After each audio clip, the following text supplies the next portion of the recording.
ನಿಮ್ಮೆಲ್ಲರಿಗೂ ಕೂಡ ನಿಮ್ಮದೇ ಆಗಿರ್ತಕ್ಕಂಥ ಯೂಟ್ಯೂಬ್ ಚಾನಲ್ ಸ್ಟಡಿ ವಿತ್ ಪರಶುರಾಮ್ಗೆ ಸ್ವಾಗತ ಅಂತ ಹೇಳ್ತಾ 9ನೇ ತರಗತಿ ಪ್ರಥಮ ಭಾಷೆ ಕನ್ನಡದ ಮೊದಲ ಗದ್ಯ ಪಾಠ ಪ್ರಜಾನಿಷ್ಠೆ, ಮೊದಲ ಪದ್ಯ ಪಾಠ ಪಾರಿವಾಳ ಇವೆರಡರ ಸೇರಿ 20 ಅಂಕಗಳಿಗೆ ಒಂದು ಪಾಠಾಧಾರಿತ ಮೂಲ್ಯಾಂಕನ LBA ಟೆಸ್ಟ್ ಪೇಪರನ್ನು ನೋಡೋಣ. ಫುಲ್ ಕಂಪ್ಲೀಟ್ ಗದ್ಯ ಪದ್ಯ ಇದೆ. ಇಲ್ಲಿ ಮರುಸಿಂಚನ ಈ ವರ್ಷ ಇರೋದಿಲ್ಲ. ಇದನ್ನು ಲೈಕ್, ಶೇರ್ ಮತ್ತು ಸಬ್ಸ್ಕ್ರೈಬ್ ಮಾಡೋದನ್ನು ಮಾತ್ರ ಮರೆಯದಿರಿ. 9th ಎಲ್ಲ ವಿಷಯಗಳಲ್ಲಿ LBA ಟೆಸ್ಟ್ ಪೇಪರ್ಗಳನ್ನು ಅವೈಲೇಬಲ್ ಮಾಡ್ತಾರೆ. ಸೊ PDF ಬೇಕಾದರೆ 9964050759ಗೆ ವಾಟ್ಸಪ್ಪಲ್ಲಿ ಮೆಸೇಜ್ ಮಾಡಿ ಅವುಗಳನ್ನು ಪರ್ಚೇಸ್ ಮಾಡಬಹುದು. ಓಕೆನಾ. ಫಸ್ಟ್ ಉದ್ದಿಷ್ಟವಾರು ಅಂಕ ಹಂಚಿಕೆ. ಧ್ಯಾನಕ್ಕೆ 5 ಅಂಕ, ಗ್ರಹಿಕೆ 8, ಅಭಿವ್ಯಕ್ತಿ 7, ಒಟ್ಟು 20 ಅಂಕ. ಪ್ರಶ್ನೆ ವಿಧಗಳ ಆಧರಿಸಿ ಅಂಕ ಹಂಚಿಕೆ. ಎಸ್ ವಸ್ತುನಿಷ್ಠ ಮತ್ತು ಅತಿ ಕಿರು ಉತ್ತರ 5 ಅಂಕ, ಕಿರು ಉತ್ತರ 8 ಅಂಕ, ದೀರ್ಘ ಉತ್ತರ 7 ಅಂಕ. ಕಠಿಣತೆ ಮಟ್ಟದಲ್ಲಿ ಸುಲಭ 5 ಅಂಕ, ಸಾಧಾರಣ 8 ಅಂಕ, ಕಠಿಣ 7 ಅಂಕ, ಒಟ್ಟು 20 ಅಂಕ. ಪಾಠವಾರು ಅಂಕ ಹಂಚಿಕೆ ನೋಡೋದಾದರೆ ಪ್ರಜಾನಿಷ್ಠೆ ಪಾಠದಲ್ಲಿ 1 ಅಂಕದ 2, 2 ಅಂಕದ 2, 4 ಅಂಕದ 1, ಒಟ್ಟು 5 ಪ್ರಶ್ನೆಗಳು 10 ಅಂಕ.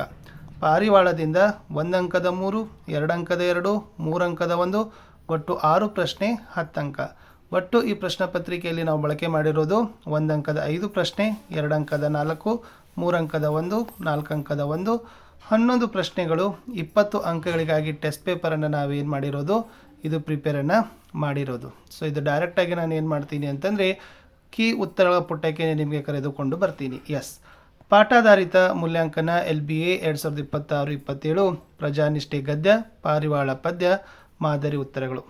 ತರಗತಿ 9 ಕನ್ನಡ ಪ್ರಥಮ ಭಾಷೆ, ಅಂಕ 20, ಸಮಯ 40ರಿಂದ 45 ನಿಮಿಷ ಕೊಟ್ಟರೆ ಸಾಕು. ಫಸ್ಟ್ ಒನ್, ಬಹು ಆಯ್ಕೆ ಪ್ರಶ್ನೆಗಳು 3 ಇದ್ದಾವೆ. ಪ್ರತಿ ಸರಿಯಾದ ಉತ್ತರಕ್ಕೆ 1 ಅಂಕ. ಸೊ 3 ಪ್ರಶ್ನೆ 3 ಅಂಕ. ಕಿಸುರು ಪದದ ಅರ್ಥ ಇದಾಗಿದೆ: ಎ ಸಂತೋಷ, ಬಿ ಹಳದಿ, ಸಿ ಕೆಂಪು ಬಣ್ಣ, ಡಿ ಕನಿಕರ. ಕಿಸುರು ಪದದ ಅರ್ಥ ಕೆಂಪು ಬಣ್ಣ ಈಸ್ ದ ರೈಟ್ ಆನ್ಸರ್. ಎರಡನೇದು, ಎರಡು ವಸ್ತುಗಳಲ್ಲಿ ಪರಸ್ಪರ ಇರುವ ಹೋಲಿಕೆಯನ್ನು ವರ್ಣಿಸೋ ಅಲಂಕಾರವನ್ನು ಏನಂತ ಕರಿತೀವಿ? ಎ ಅರ್ಥಾಂತರನ್ಯಾಸ ಅಲಂಕಾರ, ಬಿ ರೂಪಕಾಲಂಕಾರ, ಸಿ ಉಪಮಾಲಂಕಾರ, ಡಿ ಯಾವುದೂ ಅಲ್ಲ. ಆಪ್ಷನ್ ಸಿ ಉಪಮಾಲಂಕಾರ. ಪ್ರಶ್ನೆ 3, ಬಾನಿನಲ್ಲಿ ಗಾಳಿಪಟಗಳು ಹಕ್ಕಿಗಳಂತೆ ಹಾರಾಡುತ್ತಿದ್ದವು. ಈ ವಾಕ್ಯದಲ್ಲಿರುವ ಸಮಾನ ಧರ್ಮ ಕೇಳಿದ್ರು ಆಪ್ಷನ್ ಡಿ ಹಾರಾಡೋದು ಅನ್ನೋದು ಸರಿ ಇದೆ. ಇನ್ನು ಸಂಬಂಧೀಕರಣದಲ್ಲಿ ಮಳವಳ್ಳಿ ಅಂಕಿತನಾಮ ಆದರೆ ಊರು ಅನ್ನೋದು ಡ್ಯಾಶ್ ಕೇಳಿದ್ದಾರೆ, ಅದು ರೂಢನಾಮ. 5, ಸೂರಂ ಯಕ್ಕಂಡಿ ಅವರ ಜನ್ಮವರ್ಷ 1923 ಆದರೆ ಸೂರಂ ಯಕ್ಕುಂಡಿ ಅವರ ಜನ್ಮಸ್ಥಳ ಕೇಳಿದ್ದಾರೆ, ಅದು ಹಾವೇರಿ ಜಿಲ್ಲೆಯ Ranebennur is the right answer. 2 ಅಂಕದ ಪ್ರಶ್ನೆಗಳು. ಸೊ ಇದಕ್ಕೆ 3-4 ವಾಕ್ಯದ ಉತ್ತರಗಳನ್ನು ಬರೀಬೇಕು. ಟೋಟಲ್ 2 ಹಾಕಿದ್ದೀವಿ. ಸೊ ಪ್ರತಿ ಉತ್ತರಕ್ಕೆ 2 ಅಂಕ, ಒಟ್ಟು 2 ಪ್ರಶ್ನೆ 4 ಅಂಕ. ಶಾಂತಲೆ ನೀಡಿದ ತೀರ್ಪೇನು? ಉತ್ತರ: ಇದು ದೈವದ ದುಡ್ಡು, ದೇವರ ಕಾರ್ಯಕ್ಕೆ ವಿನಿಯೋಗವಾಗಬೇಕಾದದ್ದು ಧರ್ಮ. ನಮ್ಮ ಸಂಸ್ಕೃತಿಯ ಶ್ರೀಮಂತಿಕೆಗೆ ಸಾಕ್ಷಿಯಾಗಿ ಒಂದು ಕಲಾ ದೇಗುಲವನ್ನು ರಾಜಧಾನಿ ದ್ವಾರ ಸಮುದ್ರದಲ್ಲಿ ನಿರ್ಮಿಸಬೇಕು. ಅವಳಿ ದೇಗುಲಗಳ ಶಿಲ್ಪಕಲೆ ಹೊಯ್ಸಳರ ಶೈಲಿಗೆ ಮಾದರಿಯಾಗಿರಬೇಕು.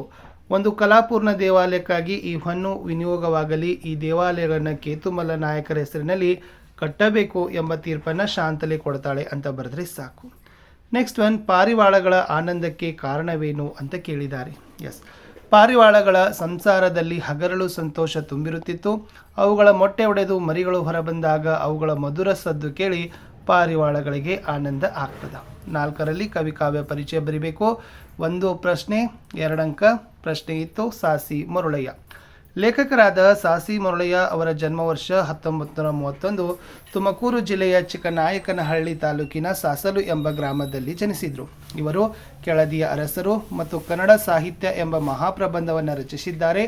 ಶಿವತಾಂಡವ, ಕೆಂಗನಕಲ್ಲು, ವಚನ ವೈಭವ, ನೆಲದ ಸಗಡು, ನಾಟ್ಯಮಯೂರಿ, ವಿಜಯ ವಾತಾಪಿ ಎಂಬ ಮೊದಲಾದ 90ಕ್ಕೂ ಹೆಚ್ಚು ಕೃತಿಗಳನ್ನು ರಚಿಸಿದ್ದಾರೆ.